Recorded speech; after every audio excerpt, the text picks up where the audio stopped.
voy a entrar en el contexto que estuvimos viendo durante semanas, ¿no? En el capítulo 1 podemos ver que al comienzo vimos la salutación, que Pablo se presenta como siervo de Cristo, ¿no?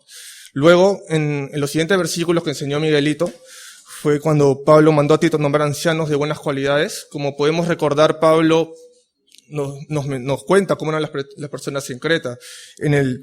En el capítulo 1, versículo 12, vemos que los cretenses siempre eran mentirosos, malas bestias, glotones, ociosos, ¿no? Eran personas bastante inestables espiritualmente, ¿no?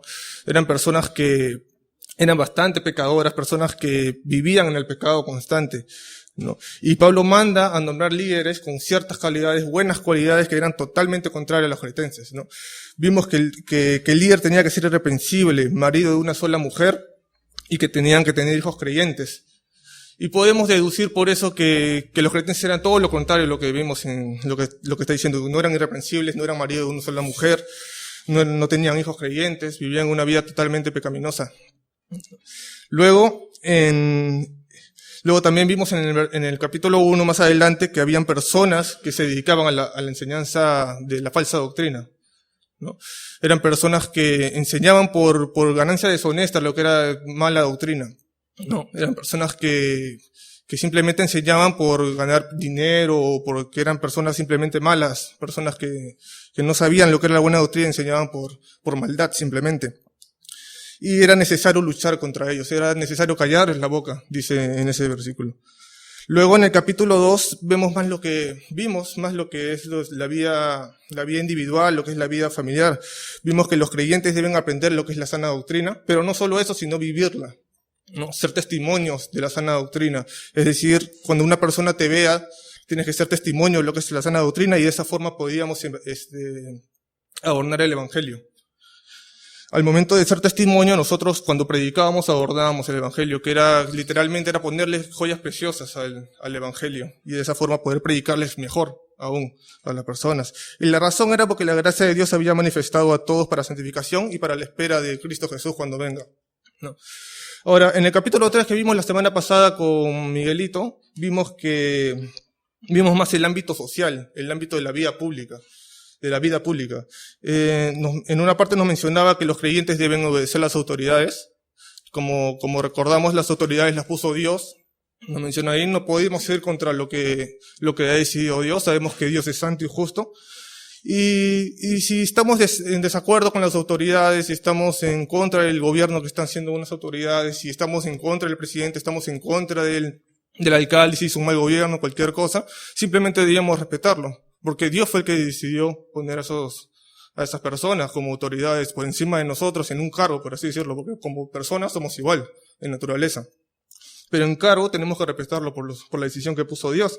Otra cosa que debemos respetar a las autoridades es porque es parte de nuestro testimonio. Al momento de respetar a esas autoridades, estamos siendo testimonio para las demás personas. Luego también nos hablaba que debemos ser amables con todos los hombres, y esto era porque Dios había sido amable con nosotros. Nosotros fuimos salvos por su gracia. Y nosotros, Dios fue amable con nosotros, fue bueno con nosotros para salvarnos sin recibir nada a cambio. Entonces nosotros si somos cristianos tenemos que hacer lo mismo que hizo Dios, o lo mismo que hizo Cristo. Hacer bueno con las personas sin recibir nada a cambio. Y eso quiere decir que la salvación no es por nuestras obras, ¿no? También nosotros generalmente, cuando hablando de esto,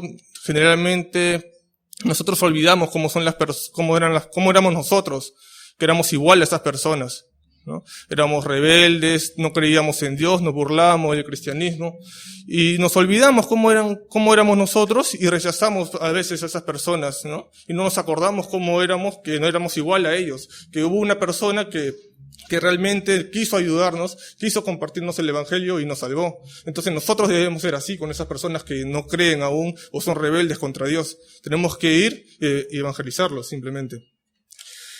Ahora, también en ese capítulo 3 nos muestra que Jesús era Dios. Por otra parte también nos mencionaba que había que cesar a las personas que causaban división. Las personas que que causaban división a la iglesia o hacían cosas malas en la iglesia, y si una persona venía a prestarle, darle una amonestación, y esta persona no prestaba, atención a la amonestación, simplemente debíamos de cesarlas. Era tajante sobre eso porque teníamos que votarlas en una cuenta de la iglesia.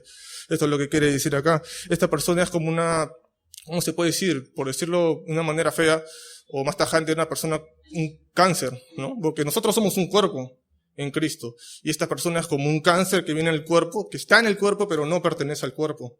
Y simplemente debemos eliminarlo. Si es que no se quiere curar, debemos eliminarlo y sacarlo de la iglesia, porque pronto podría hacer daño a la iglesia, podría hacer daño al cuerpo y eliminarlo, matarlo, hacer separaciones, divisiones, ¿no? Si vemos en 2 de Juan 1:9 dice, cualquiera que se extravíe y no persevera en la doctrina de Cristo, no tiene a Dios. El que persevera en la doctrina de Cristo, este sí tiene al Padre y al Hijo. Si alguno viene a vosotros y no trae esta doctrina, no lo recibáis en casa, ni le digáis bienvenido, porque el que dice bienvenido participa en sus malas obras. ¿Qué quiere decir esto? Si nosotros aceptamos las cosas malas que está haciendo este hombre, si aceptamos que simplemente le dejamos pasar por agua caliente, que esta persona cause división, estamos siendo partícipes de sus malas obras. Estamos haciendo partícipes de su pecado. Entonces, acá dice que no les tienes que decir bienvenido. Es que eso quiere decir que tienes que ser tajante y cortarlo. Y no hacerle caso a cualquier cosa que haga, no ser partícipe de lo que está haciendo. Simplemente alejarte de esta persona, o ignorarlo, o votarlo, ¿no? Porque le estás dando una amonestación de buena fe, y esta persona no te lo quiere recibir. Entonces nosotros tenemos que ser tajantes y alejarnos de ellos. Y bueno, eso fue lo que vimos entre los del capítulo 1 hasta el capítulo 3, más o menos. Y ahora vamos a ver los últimos 3 versículos, que más que todo es historias de unas personas. Es la despedida ya prácticamente de Pablo. Vamos a comenzar con el capítulo 3, versículo 12 de Tito. Dice, cuando envíe a ti a Artemas o a Tíquico, apresúrate a venir a mí a Nicópolis, porque allí he determinado pasar el invierno.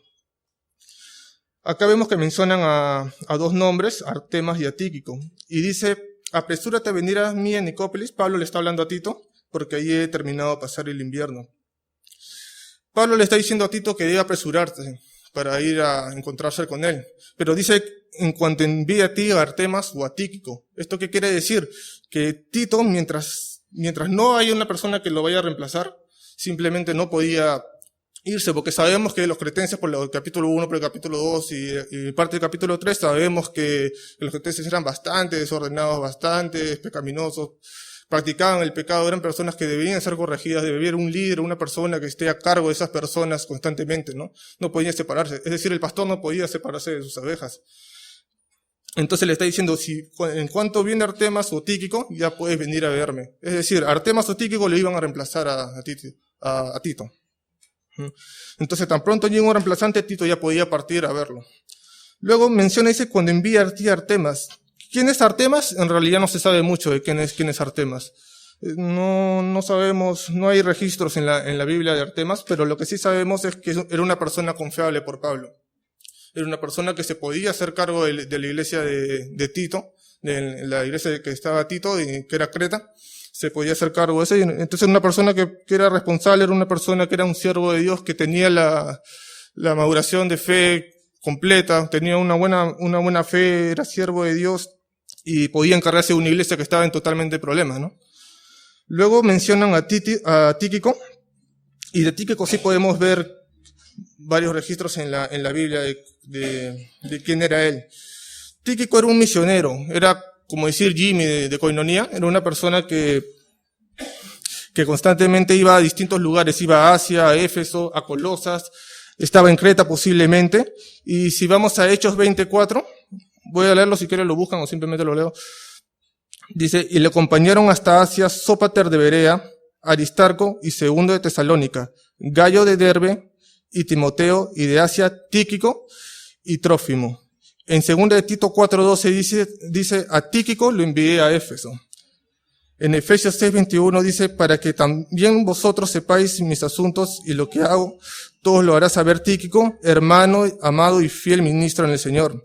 En Colosenses 4:7 dice, todo lo que a mí se refiere, os lo hará saber Tíquico, amado, hermano y fiel ministro y consiervo en el Señor. Lo que podemos ver acá en los últimos 2 versículos que he mencionado de Efesios y Colosenses es que Tíquico era un hermano amado y fiel siervo del Señor.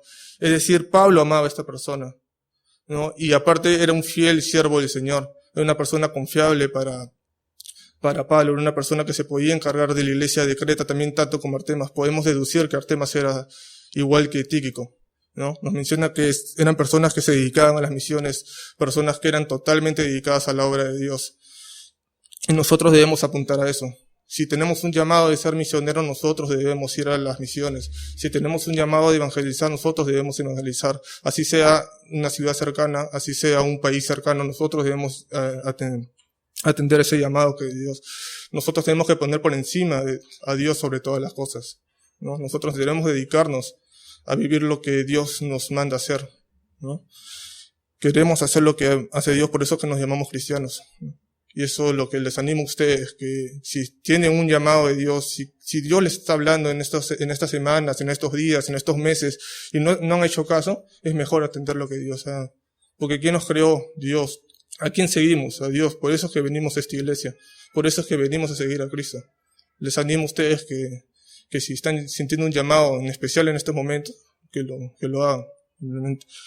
En el versículo 13, en el siguiente, dice: a Zenas, intérprete de la ley, y a Apolos encamínales con solicitud, de modo de que nada le falte.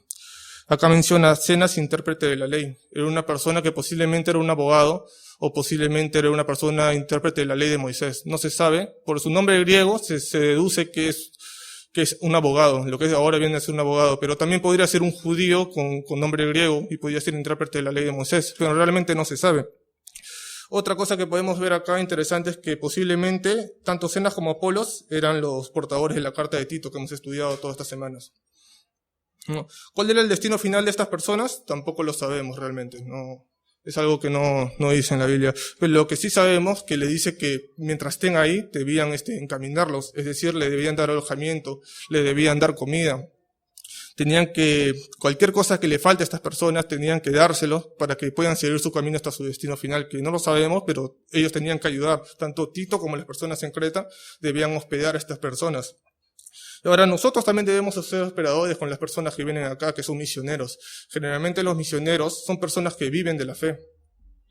Son personas que han dejado todo atrás, son personas que de repente han tenido una vida cómoda, de repente han tenido un buen trabajo, de repente han tenido un negocio, estudios, una familia, una gran familia, de repente han tenido cualquier comunidad, han podido vivir tranquilamente toda su vida, pero por atender a un llamado del Señor, por hacer la obra del Señor, simplemente dejaron todo atrás. Entonces estas personas que han dejado todo atrás, que han dado un paso de fe, vienen, tal vez pasan por dificultades tremendas, porque sabemos que misioneros que han pasado por dificultades, y leemos varios libros de misioneros que han ido a China, a Asia, cualquier parte de Asia, la India, no sé. Vemos que han pasado por cosas tan feas que nadie quiere pasar, y han tenido una vida tan cómoda antes, y por seguir el paso de fe de Dios, simplemente han cambiado su forma de vida, totalmente brusca, de una vida cómoda a una vida totalmente, se podría decir fea, pero con la ayuda de Dios no les parece feo a esas personas. Entonces, ¿por qué no ser parte de esa obra? ¿Por qué no ser parte de ellos? Tal vez nosotros no estamos con el llamado de ser misioneros o no evangelizar en esos momentos, pero podemos ayudar, ser parte de esas personas, ser parte de esa obra que Dios les ha mandado a esas personas, y podemos ser parte de la buena obra de esta persona, ¿no? Entonces sería bonito que ayudemos a esta persona. Si tenemos un cuarto en nuestro hogar, ¿por qué no dárselo a esta persona que no tiene un cuarto cuando viene acá? Si tal vez no tenga dinero, tal vez no tenga apoyo de una denominación, podemos ayudarle, podemos dar un plato de comida. Debemos ayudar a los misioneros que vienen, porque son parte de la iglesia, son parte de nuestro cuerpo, ¿no? También nos menciona a Apolos. Y de Apolos se sabe que era una persona que era bastante conocedora de la palabra, pero sin embargo no conocía bien lo que era el Evangelio de Cristo. Al parecer había sabido de Cristo, pero no conoció mucho lo que Cristo enseñaba, la doctrina de Cristo completa. Si vamos a Hechos 18, 24 hasta el 27.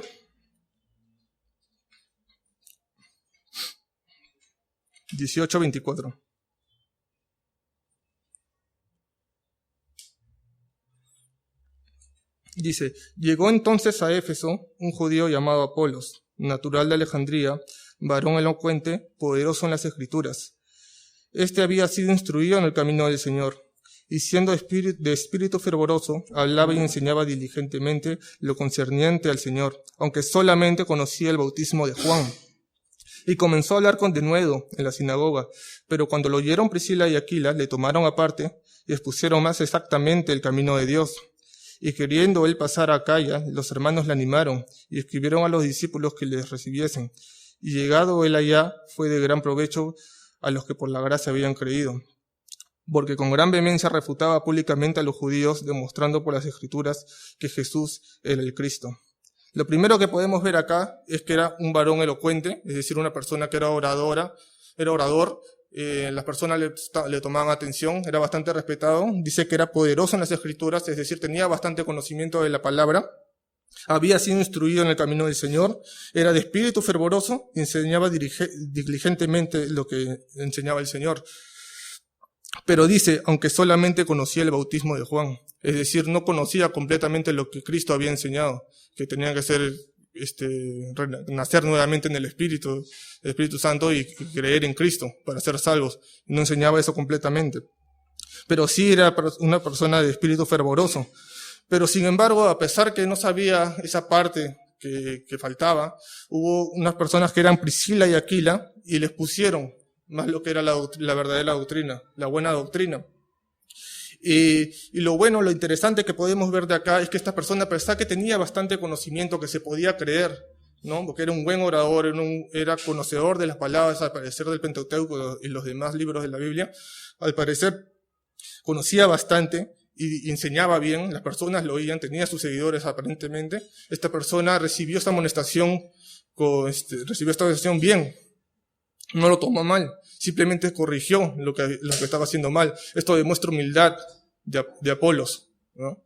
Cambió su forma de ser, corrigió lo que estaba haciendo mal, se arrepintió y posiblemente oró y pidió perdón a Cristo y cambió y empezó a enseñar lo que realmente enseña a Cristo, lo que es la salvación por la gracia.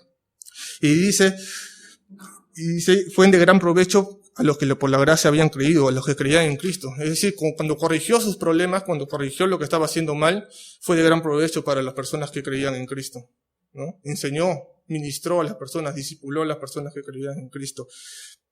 Y refutaba a los que eran los judíos que sabemos que, por la historia, que eran bastante, conocemos a los fariseos, esas personas que no enseñaban lo que era la sana doctrina, que eran bastante legalistas, ¿no? Conocemos a esas personas como eran y les refutaba y les enseñaba las escrituras de Cristo. Y al parecer en Creta habían personas judías que también eran deshonestos con la palabra de Dios, como vimos en el capítulo 1. Ahora, nosotros también debemos apuntar a eso. ¿Por qué? Porque cuando nos amonestan, debemos aceptar esas amonestaciones cuando vienen de Dios. Cuando Dios nos habla mediante otras personas, nosotros debemos aceptar esas amonestaciones y cambiar nuestra forma de ser. Debemos arrepentirnos, debemos arrodillarnos y pedir perdón a Dios lo que estamos haciendo mal. Y tal vez si no estamos de acuerdo totalmente con esa persona, arrodillarnos y pedirle a Cristo que nos muestre realmente que estamos haciendo mal. Si estamos haciendo mal algo indebido y no sabemos realmente, nosotros debemos orar y pedirlo. Inclusive si no sabemos y no nos ha dicho nada, también debemos pedirle a Dios si es que estamos haciendo algo mal. Porque cuando nosotros evangelizamos, cuando predicamos a una persona, nosotros somos responsables de la palabra de Dios, somos responsables de lo que va a decir Dios mediante de nosotros. Y si enseñamos mal, ellos también van a creer mal, ¿no? Y es por eso que hay bastantes doctrinas, bastantes iglesias que enseñan cosas malas y las personas se lo creen y piensan que están haciendo bien. Nosotros no debemos apuntar a eso. Luego Apolos también fue parte de un conflicto en Corintios. Vamos a leer en 1 Corintios 1:11. Dice, porque he sido informado acerca de vosotros, hermanos míos, por los de Cloe, que hay entre vosotros contiendas. Quiero decir que cada uno de vosotros dice, yo soy de Pablo, y yo soy de Apolos, y yo de Cefas, y yo de Cristo. Acá, ¿qué podemos ver? Que Apolo fue parte de un conflicto en Corintios. También sabemos que Corintios era una iglesia que estaba bastante desubicada, se podría decir. Era como Creta, era una iglesia que estaba bastante mal. Y podemos ver acá que las personas en Creta empezaron a elegir al hombre en vez de Cristo, empezaron a seguir al hombre en vez de a Jesús, ¿no? Entonces, Estas personas, al momento de seguir a Cristo, simplemente iban a la iglesia por preferencia de lo que hablaba el hombre.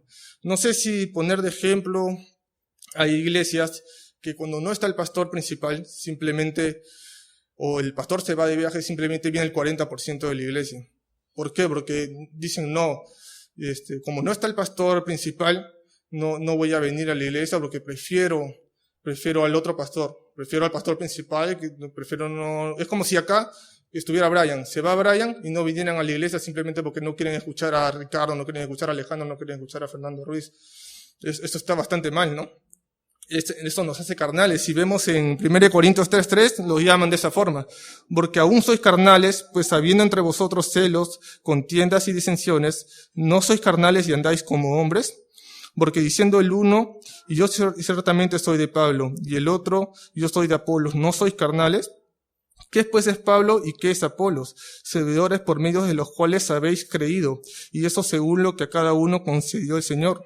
Yo planté, Apolos regó, pero el crecimiento lo ha dado Dios. Así que ni el que planta es algo, ni el que riega, sino Dios, que da el crecimiento. Más adelante en 3:21, así que ninguno se gloríe en los hombres, porque todo es vuestro, sea Pablo, sea Apolos, sea Cefas, sea el mundo, sea la vida, sea la muerte, sea lo presente, sea lo porvenir, todo es vuestro, y vosotros de Cristo, y Cristo de Dios. Acá podemos ver que están llamando carnales a las personas que vienen a simplemente escuchar al hombre, ¿no? En este caso volvemos a lo que dijo mi hermano en la primera semana, que simplemente venimos a calentar el asiento, venimos a la iglesia simplemente a calentar el asiento y nos vamos. Nos vamos y seguimos con nuestra vida de siempre, ¿no? Está bien que prefiramos a distintos pastores, de repente te gusta más cómo predica Brian, de repente te gusta más cómo predica Alejandro, Ricardo, Fernando Ruiz, cualquiera, pero nosotros tenemos que venir con el corazón dispuesto a aprender la palabra de Dios, a que Dios nos hable, ¿no? Tenemos que venir dispuestos a que salir edificados con la palabra de Dios, no venir pensando cómo va a enseñar el pastor, sino venir pensando, ese día me va a dar Dios, ese día Dios me va a solucionar los problemas que estamos pasando estas semanas, ese tipo de cosas. Debemos apuntar a nuestros carnales, debemos apuntar a seguir a Cristo simplemente, debemos ser en buen sentido cristocéntricos en todo momento, ¿no? No venir a una charla motivacional, por así decirlo. Tenemos que venir a escuchar la palabra de Dios, a esperar que Dios hable mediante esta persona que está parada en el púlpito, ya sea cualquier pastor o cualquier persona que venga a predicar, así sea un invitado. Luego, en Tito 3:14 dice, y aprendan también los nuestros a ocuparse en buenas obras para los casos de necesidad, para que no sean sin fruto.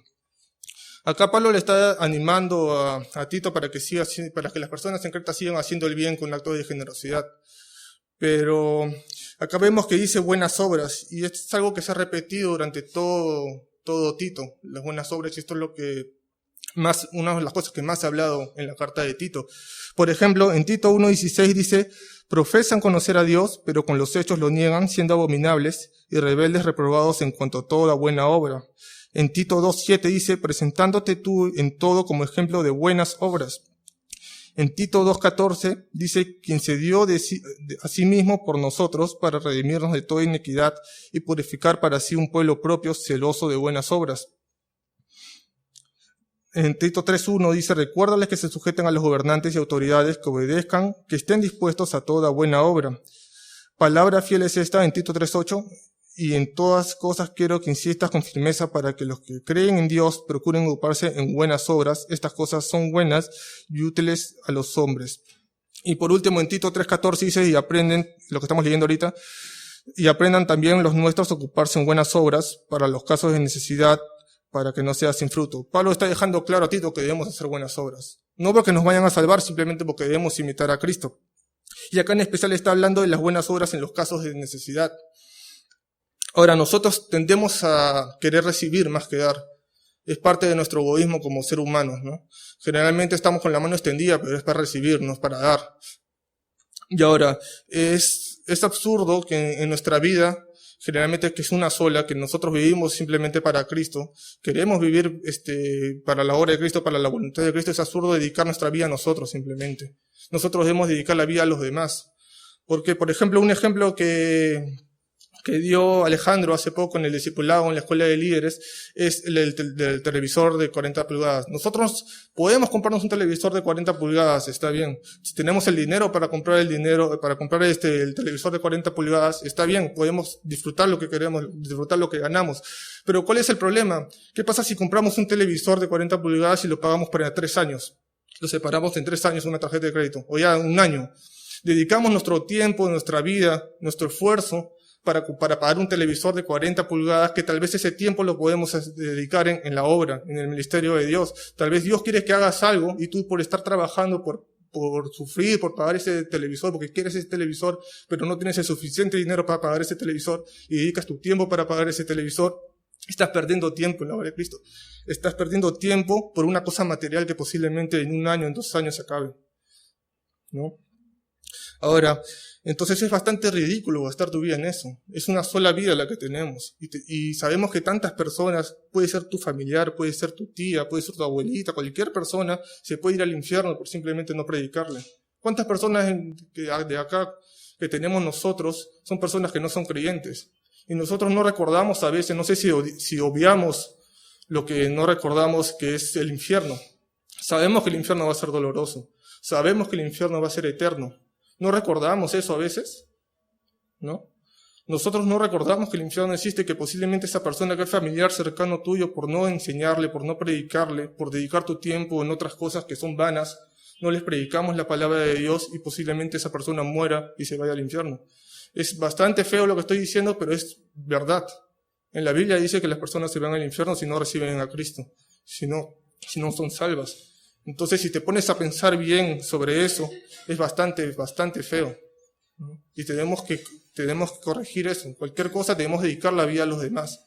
No solamente a nuestra familia, claro, estamos hablando de evangelizar a cualquier persona, porque tenemos que pensar el sufrimiento que va a pasar a esa persona si es que no recibe a Cristo. Nosotros ya tenemos la medicina, debemos dársela a esas personas. La necesitan mucho. Entonces les animo a ustedes que evangelicen en cualquier momento. Dios manda evangelizar en la Biblia. Ahora, un buen ejemplo de una persona que se dedicó completamente a la obra, a dedicar su vida a los demás, es Cristo. Nosotros sabemos que Cristo es Dios, sabemos que bajó como hombre, sufrió como hombre, antes de eso vivió totalmente su vida dedicada a nosotros. Es decir, toda su vida, sus 33 años de vida, fue dedicada simplemente a personas extrañas para él. Toda su vida fue para él, para ellos, para las personas, para nosotros. Murió por nosotros, fue masacrado por nosotros, murió por nosotros, fue crucificado por nosotros y resucitó por nosotros. Es decir, toda su vida, su ministerio, desde su niñez hasta su adultez, fue dedicada a nosotros. Fue una vida completamente dada a nosotros, ¿no? Todo lo que hizo fue por nosotros. Es el mismo Dios que hizo la obra del Padre por nosotros. Y nosotros a veces nos dedicamos a nuestra vida en otras cosas que son totalmente vanas, cuando Dios mismo se dedicó la vida por nosotros. Nosotros debemos imitar a Cristo y dedicar nuestra vida a las demás personas, porque Dios manda eso. Si realmente nos llamamos cristianos, ¿por qué dedicamos a nuestra vida a cosas vanas? Debemos dedicarnos nuestra vida a cosas que realmente le importan a Dios, porque somos cristianos, ¿no? Supuestamente. Luego dice, en ese mismo versículo dice, para que no sean sin fruto. Buenas obras para los casos de necesidad, para que no sean sin fruto.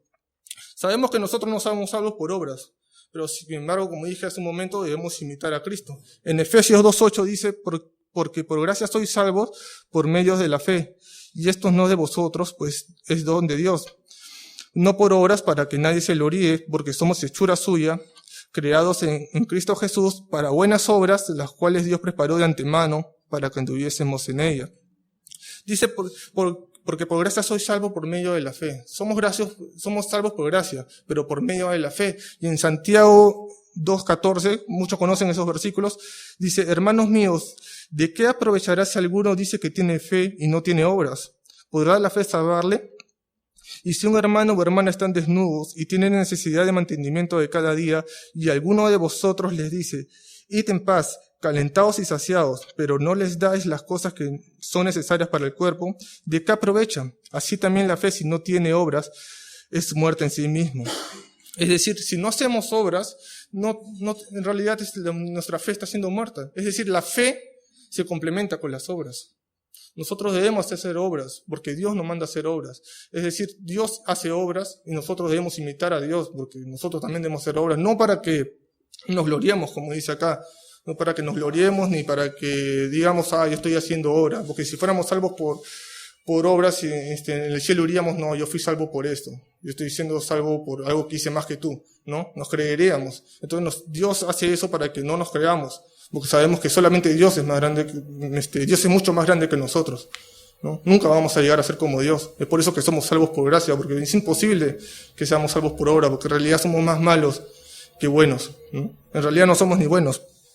Ahora, nosotros tendemos a confundir generalmente las obras con los deberes. Está bien que nosotros, si es que tenemos una familia, está bien que nosotros demos alimentación a nuestros hijos, está bien que le demos educación a nuestros hijos, está bien que le des dinero a tu mujer, está bien que hagas todas las cosas de las obras, está bien, son buenas obras, pero son cosas que son tus deberes, son tus responsabilidades. Generalmente las obras que debemos hacer no necesariamente nos van a gustar.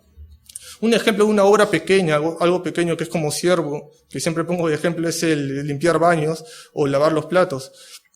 No necesariamente a las personas les gusta limpiar baños. No necesariamente a las personas les gusta lavar platos. No necesariamente a las personas les gusta ir a un sitio donde hay sidosos. No necesariamente a las personas les gusta ir a un sitio donde hay personas quemadas, ¿no? No, hay personas que no les gusta estar cerca a personas enfermas. Pero no por eso no lo vamos a dejar de hacer, ¿no? Nosotros somos siervos, somos esclavos. El esclavo no pregunta, simplemente va y lo hace. Nosotros debemos estar dispuestos a hacer todo lo que nos manda Cristo. En este caso son las buenas obras, ¿no? En Filipenses 1:9 dice, y esto piden en oración, que vuestro amor abunde aún más, y más en ciencia y en todo conocimiento, para que aprobéis lo mejor, a fin de que seáis sinceros y irreprensibles para el día de Cristo, llenos de fruto de justicia, que son por medio de Jesucristo, para gloria y alabanza de Dios. Llenos de fruto de justicia, que son nuestras obras, que son por medio de Jesucristo. ¿Y esto para qué es? Para gloria y alabanza de Dios. Y hace un momento leí, dice, y esto pido en oración, que vuestro amor abunde más que en conocimiento, buena cuenta, que nuestro amor abunde más que lo que sabemos. Sabemos que por 1 Corintios 13, sabemos que las cosas que si hacemos cosas sin amor, si hacemos obras sin amor, son vacías. Es como si no estuviéramos haciendo nada, ¿no? Sabemos que por Corintios 3:13 dice que el amor no espera lo suyo, simplemente hace las cosas incondicionalmente. Nosotros debemos hacer las obras que nos manda Cristo, pero con amor, porque sin amor no somos nada. Es más, ni siquiera somos cristianos si no tenemos amor por las personas. Es un amor ágape, un amor incondicional, un amor que no espera nada de los demás, simplemente lo hace por gloria de Dios, ¿no? Porque amamos a Dios, es por eso que hacemos las obras, no porque vamos a ser salvos por eso, porque nos va a salvar o ese tipo de cosas, simplemente por amor a Cristo. Ahora, ¿cómo sabemos sobre las obras? Cristo hizo las obras del Padre, ¿no?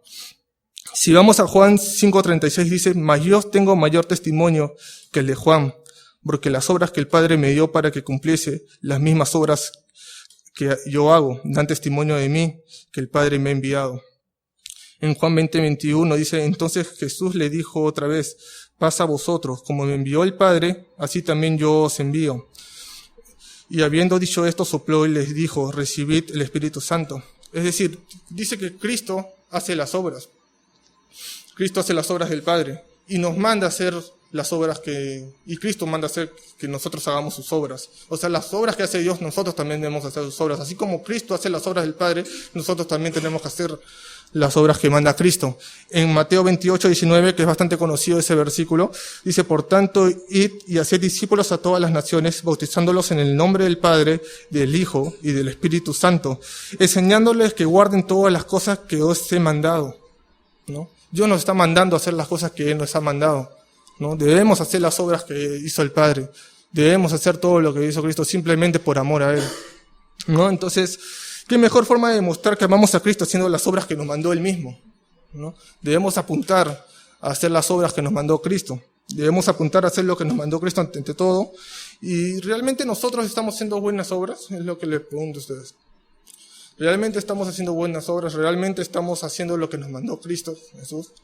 Di el ejemplo de que Cristo hizo todo por nosotros. ¿Realmente estamos haciendo obras por las demás personas tal vez no conocemos o que conocemos, realmente estamos interesados en hacer buenas obras, realmente tenemos amor por las personas que no conocen a Cristo, realmente amamos a esas personas, nos preocupamos por ellas, tenemos que hacer las obras que Dios nos ha mandado, que Cristo nos ha mandado. De esto se trata bastante del libro de Tito, de hacer buenas obras.